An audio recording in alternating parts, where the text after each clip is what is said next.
जय श्री राम। बहुत बहुत स्वागत करता हूं आप सभी का एक बार फिर से अपने YouTube चैनल पर। मैं पंडित आशीष शर्मा।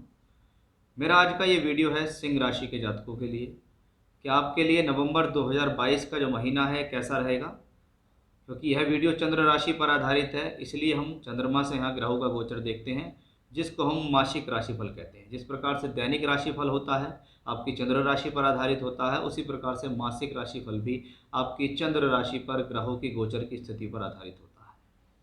यानी यहाँ हम देख रहे हैं आपकी राशि से गोचरीय घटनाएं।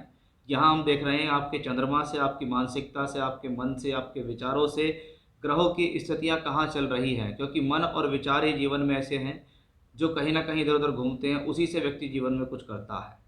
यदि आपको कुछ खाना है तो मन में विचार आएगा, तभी आप उठकर चलोगे, तभी आप शरीर को कमांड दोगे कि उठकर चलो, काम करो। मन में योजनाएं आती है तो आप पैसा लगाते हो, मन में योजना आती है कि शेयर में इन्वेस्टमेंट करना है। इसी प्रकार से चंद्रमा से गोचर देखने की प्रधानता शास्त्र में इसीलिए कही गई। इस वीडियो में हमारी चर्चा रहेगी आपके जीवन के सभी मुख्य पहलुओं के लिए। क्योंकि 9 ग्रह हैं हमारे, राहु केतु के अलावा 7 जो ग्रह हैं वो कहीं ना कोई प्रधानता आपकी राशि से निभाते हैं। कोई ना कोई जिम्मेदारी उस ग्रह को चल रही है, कोई ना कोई ग्रह किसी न किसी राशि में चल रहा है, किसी युति के साथ, दृष्टि के साथ चल रहा है। सबसे पहले मैं आपको बताता हूँ कि इस महीने में 4 ग्रह राशि परिवर्तन कर रहे हैं और बृहस्पति इस महीने 24 नवंबर को वक्री से मार्गी अवस्था में जाएंगे। शुक्र 11 नवंबर को, तो 13 नवंबर के दिन बुध और मंगल दोनों ही ग्रह राशि परिवर्तन करेंगे।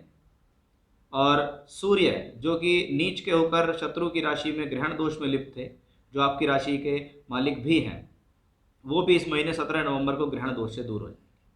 यानी ग्रहों का परिवर्तन इस महीने काफ़ी कुछ आपके लिए देने वाला है। सबसे पहले आपके स्वास्थ्य, मान सम्मान, आपका आत्मविश्वास, आपके कॉन्फिडेंस लेवल को देने वाला जो ग्रह है वो आपकी राशि का मालिक सूर्य है। वो राशि का मालिक सूर्य आपकी राशि से तीसरे घर के अंदर चलता है।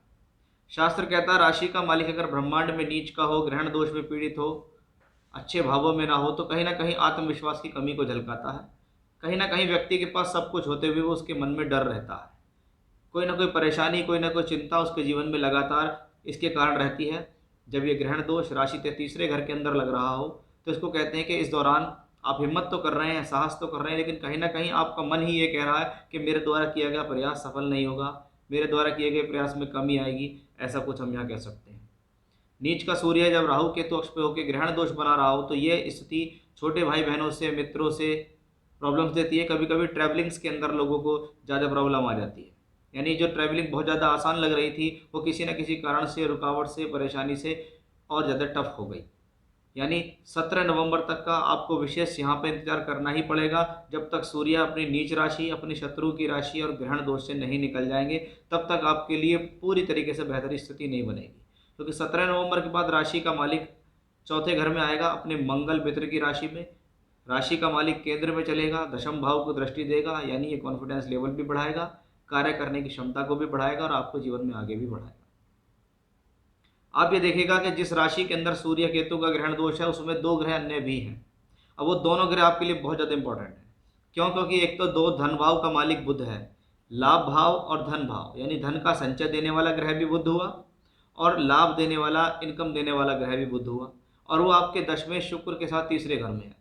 जब धन का मालिक तीसरे घर में हो, कर्म का मालिक तीसरे घर में हो, राशि का मालिक तीसरे घर में हो, तो कोई ना कोई घटना तीसरे घर से संबंधित घटने वाली है।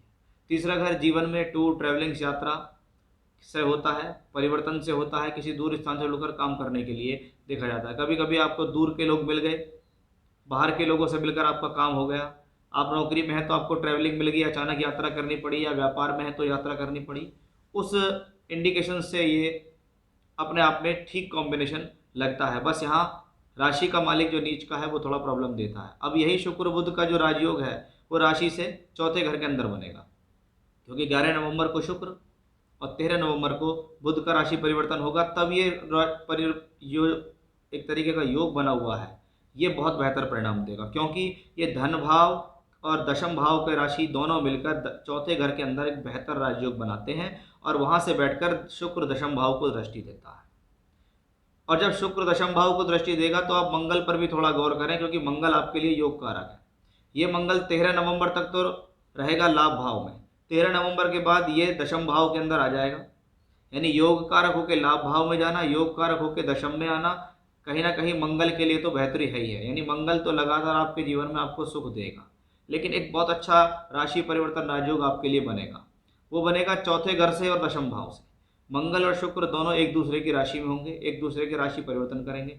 यानी ये कर्म और चौथे घर का है। कर्म से सुख मिलना, कर्म से कार्यक्षेत्र में वृद्धि होना, कर्म से सुख साधनों का बढ़ना, या किसी प्रकार का भूमि जमीन जायदाद प्रॉपर्टी को लेने का एक संयोग बहुत अच्छा बनेगा, क्योंकि सूर्य भी इसी राशि में आएंगे। यानी सूर्य बुध शुक्र की युति जो राशि से तीसरे घर में बन रही थी, वही सूर्य बुध शुक्र की युति राशि से चौथे घर में बनेगी, और मंगल उसको दृष्टि देंगे, शुक्र के साथ राशि परिवर्तन होगा। यानी 11 नवंबर से आपके जीवन में एक अद्भुत परिवर्तन आने वाला है। 11 के बाद फिर 13, क्योंकि 13 में 2 ग्रह राशि परिवर्तन करेंगे। उसके बाद 17 के बाद पूर्णतः मुक्ति हो जाएगी, किसी प्रकार की प्रॉब्लम्स आपकी लाइफ में नहीं रहेंगी। यानी मैं कह सकता हूँ अच्छे दिनों की शुरुआत 11 तारीख से आपके जीवन में होगी, और धीरे धीरे करके जब तक महीना का अंत होगा आपके हाथ कुछ ना कुछ अवश्य लगेगा। यानी चाहे वो कार्य क्षेत्र हो, चाहे तरक्की हो, प्रमोशन हो, लाभ हो, कुछ पेंडिंग पैसा अटका हुआ है, कुछ भी है, वो सब आपको हासिल होने की स्थिति यहाँ रहेगी। कार्य क्षेत्र बढ़ेगा, कर्म बढ़ेगा, यानी जो व्यापार कर रहे हैं उनका कर्म बढ़ने की स्थिति बहुत अच्छी दिखाई दे रही है। जो लोग नौकरी कर रहे हैं उनको नई नौकरी मिलना, प्रमोशन, तरक्की होना, कुछ ना कुछ बेहतर आपके जीवन में ये ग्रह देने में सक्षम है। अब आपके पंचम भाव के मालिक बृहस्पति हैं, वो अष्टम भाव में चल रहे हैं। अगर किसी भी प्रकार की रुकावट या परेशानी आपके लव रिलेशनशिप्स में आ रही है, या एजुकेशन को लेकर आ रही है, उसमें आप भ्रमित हो रहे हैं, कंफ्यूज हो रहे हैं, आप डिसीजन नहीं ले पा रहे हैं, तो आप ये समझिएगा कि ये बृहस्पति आपकी सारी प्रॉब्लम्स को सॉल्व करने के लिए बिल्कुल तैयार है। दे अभी भी रहे हैं, लेकिन वक्री ग्रह अगर 8वें घर में होता है तो डिले होता है। वक्री ग्रह अगर 8वें घर में बृहस्पति जैसा हो जाए तो कोलेस्ट्रॉल, लीवर, डायबिटीज जैसे रोग भी दे देता है। तो उन सब के अंदर एक अच्छी स्थितियाँ उत्पन्न होने की पूरी बेहतर स्थितियाँ या बृहस्पति के वक्री से मार्गी होने पर मिलेगी। ये बृहस्पति भी आप देखेगा कि जब सूर्य, बुध और शुक्र चौथे घर में आएंगे, मंगल की उस पर दृष्टि होगी, तो बृहस्पति की दृष्टि भी 9वीं चौथे भाव पे होगी, यानी 4th हाउस से रिलेटेड कुछ अच्छा होने वाला है।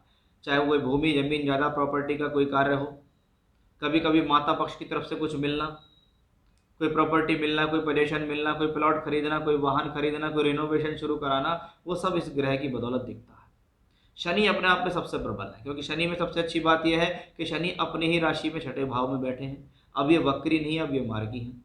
छठे भाव रोग ऋण रिपु का है, रोग प्रतिरोधात्मक क्षमता देगा ये ग्रह, जीवन में तरक्की कराएगा ये ग्रह, शत्रुओं को हराएगा, कॉम्पिटिटिव एग्जाम्स में सफलता दिलाएगा आपको ये ग्रह। यानी ये शनि आपकी प्रॉब्लम सॉल्व करने वाले हैं। जब तक ये यहाँ वक्री थे 23 अक्टूबर तक, तब तक इन्होंने प्रॉब्लम्स क्रिएट की हैं, लेकिन उसके बाद ये प्रॉब्लम क्रिएट नहीं करेंगे। उसके बाद ये आपके जीवन में एक अच्छी स्थिति को देने वाले ग्रह अवश्य बनेंगे। यानी इस महीने में अगर मैं नवंबर के महीने में देखूं तो बहुत ही बेहतर स्थिति सिंह राशि के जातकों के लिए बन रही है। आप देखिएगा कि 11 नवंबर के बाद आपके बहुत बेहतरीन दिन शुरू हो जाएंगे और आप स्टेप बाय स्टेप जीवन में तरक्की की तरफ चलेंगे। तो ये था मेरा आज का विषय, जहाँ मैंने आपको जानकारी देने की कोशिश की कि नवंबर के महीने में सिंह राशि के जातकों को क्या मिलेगा। तो अवश्य ही इसमें कोई संदेह नहीं है, निश्चित मिलेगा और बेहतर मिलेगा। फिर से इसी प्रकार की जानकारी लेकर आपके सामने हाजिर होऊंगा मैं, तब तक के लिए बने रहिएगा मेरे साथ। जय श्री राम।